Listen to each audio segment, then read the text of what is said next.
Maksud saya gini Pak Subhan. Iya. Pengakuannya sebagai Alawiyin itu dia tidak terbukti sebagai Alawiyin gitu loh. Oh, Jadi, nah itulah. Itu kebohongan dia. Kebohongan dia mang.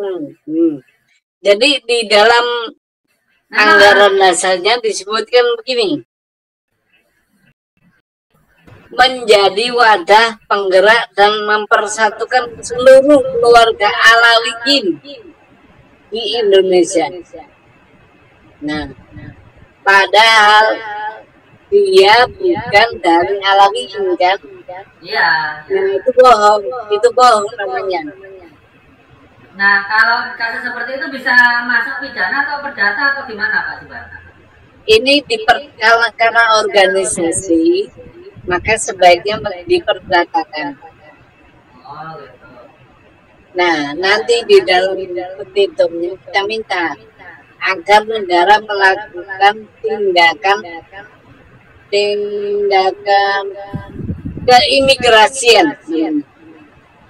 Nah, keimigrasian itu bisa diusir dari negeri ini atau dikarantina. Tapi kalau jumlah besar mungkin dipulangkan. Wakulu dan dari, wakulu tap tabari, tap tabi tap. Wakulu dandang. Ini baru ya. Artinya obrolan para fakar ini setelah beredar sidang MK kemarin itu. Setelah dibilang Bapak ini literasinya kurang ya. Artinya baca lagi kan begitu. Alih-alih memperbaiki, alih-alih menjelaskan memang keliru, ternyata enggak. Ini kayaknya mungkin mau bergeser lagi. Jadi pokoknya Balawi harus diusir atau dikarantina atau dipulangkan bahasanya. Sekarang bicaranya tentang karena dianggap sebagai pembohong. Jadi Balawi ini kan mengaku Alawiyin, lalu oleh Pak Subhan dibacakan di ADART-nya kalau nggak salah ya, atau penjelasan tentang Robito Alawiyah itu atau apalah, di mana di situ ada pernyataan kami sebagai Alawiyin atau untuk mewadahi para Alawiyin, artinya mengaku sebagai Alawiyin keturunan Sayyidina Ali maksudnya, padahal bukan. Itu kan bohong, tidak ada buktinya. Nah, ini bisa masuk kepada perdata. Jadi diminta negara untuk mengusir. Saya nggak ngerti betul apa ya, ada aturan kalau orang bohong harus diusir dari negara ini atau bagaimana, atau didobel lah, selain dia bukan bangsa asli Indonesia terus juga bohong diusir gitu. Saya suka ya, dan saya support. Begini, akan menarik sekali misalnya mereka nggak perlu menang di persidangan, bisa membawa masalah nasab itu ke persidangan, itu luar biasa. Pasti keren nanti itu. Artinya begini, kalau mereka bisa meyakinkan pihak pengadilan, apalagi MK misalnya, bahwa penting untuk mensidang tentang nasab ini, karena ini sudah bicara nasab Pak. Kenapa bicara nasab? Karena memutus mereka sebagai Alawiyin.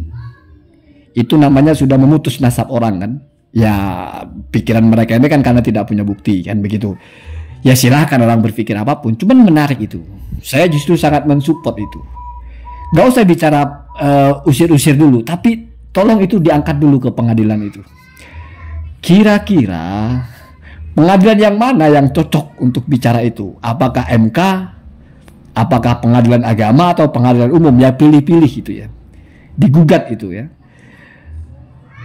Ya kalau misalnya ditarik kepada kasus pembohong, terbukti berbohong, terus diusir, ya itu urusan lain Pak ya. Mungkin dirubah undang-undangnya. Pokoknya kalau bohong usir dari negara kita. Wah. Atau ya kalau cuma bohong nggak apa-apa, asal dia warga sini asli. Tapi kalau dia imigran, pendatang leluhurnya berbohong, usir. Nah, mungkin begitu ya. Saya cuma membayangkan akan menarik sekali kalau memang benar berhasil mereka ini mempengaruhi atau membuat sebuah narasi yang meyakinkan, menggugat keabsahan nasab itu kepada jalur pengadilan. Luar biasa itu ya. Karena nanti akan kita lihat ya betapa kocaknya. Nanti yang menjadi saksi ahlinya kan Kiai Iman itu. Oh nggak ada kitab sezamannya kan gitu. Sementara pengadilan itu kan sehat, Pak. Di mana-mana itu yang namanya pengadilan itu sehat. Saksi yang dipanggil itu saksi ahli, Pak. Nanti bicara nasab, yang dipanggil adalah pakar nasab, Pak. Nggak akan ada KRT Nurhaya yang dipanggil gitu. Ya mesti yang dipanggil siapa sih yang disebut dengan nasabah? Kan begitu, Pak. Kenapa? Karena ini ingin memutuskan sesuatu. Oh, tidak ada buktinya. Ya bukti kan menurut kamu. Standar itu menjadi bukti atas dasar keilmuan yang mana? Kan begitu. Oh, masalah DNA. Oh, sebentar dulu. Bagaimana orang-orang yang menjaga nasab sadah itu memandang DNA? Kan begitu. Sekarang ini kan omong kosong saja. Oh, di Arab Saudi itu kalau nggak tes DNA nggak boleh aku sayyid. Dari mana itu? Omong kosong semua itu. Nakobah mana yang meloloskan jalur liur jadi sayyid? Nggak ada itu. Mungkin di Indonesia saja itu yang mengaku-ngaku sayyid, tes jalur liur lolos. Udah gitu nggak lolos kadang-kadang ya. Nggak ada ya. Jalur sayyid dari DNA itu nggak ada. DNA mengisbat nasab itu tidak ada. Ulama-ulama itu waras ya. Waras. Menurut kamu, wah itu kan kitab-kitab fosil. Ya terserah. Tapi kamu kan nanti akan bersidang di depan orang-orang waras. Di depan pengadilan yang punya standar. Tapi itu persepsi saya ya. Maka saya support Pak Dr. Sugeng ini, Pak Dr. Subhan ini terus. Sampai kepada nanti sidang keabsahan Ba'alawi. Apakah dia Alawiyin atau bukan.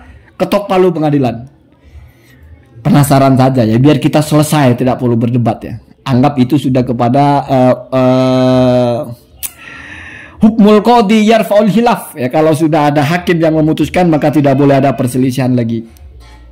Walaupun ya agak bingung juga hakim yang kalian mau pakai pasal apa ini. Ya Allah alam ya. Mereka kan semuanya bisa ya. Bikin teori-teori sendiri kan paling jago, paling bisa ya. Jadi siapa tahu juga bisa itu. Dan menarik sekali itu. Saya dukung ya. Kapan itu? Ya tapi dibaca dulu literasi. Jangan sampai nanti Kiai Madudin udah ngotot-ngotot baca terus, wah bapak literasinya kurang anu. Nah repot itu. Repot ya. Kalau sudah kurang anu itu, kalau orang Madura ngomong anu itu sudah terlalu bingung mana yang cocok nih dari beberapa bahasa nih. Kurang anu, apa kurang jauh, apa kurang banyak, pokoknya anu lah. Ya itu meledek dengan sopan sebetulnya. Kurang anu kamu ini ya.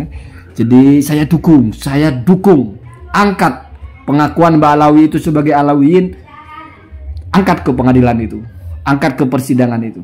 Menarik sekali itu ya. Biar ada hasilnya ya. Biar naik lah, kan jadi heboh nanti itu ya. Walaupun ini isu ini kok nggak masuk ke TV ya kan, padahal di sidang di MK itu kan keren ini Pak. Satu kelompok yang besar, terus tiba-tiba ada kelompok yang mau mempersoalkan kewarganegaranya, tapi kok nggak masuk TV ya. Ya mungkin kurang masif atau mungkin jangan-jangan TV berpikir ini apaan sih? Ya wallahu alam masalah itu ya. Tapi saya dukung ya, Mau di pengadilan apapun saya support ya. Bahkan kalau ada pengadilannya saya akan melihat langsung ya, nggak pakai YouTube-YouTubean. Pengen nonton muka-muka orang ini bersaksi di pengadilan nanti seperti apa ya. Tapi jangan sampai kayak yang kemarin terbata-bata bicaranya terus dijelaskan oleh hakimnya kurang anu, nggak enak itu ya. Jangan sampai begitu, lebih dipersiapkan lagi ya, Allahumma dina ada sabil.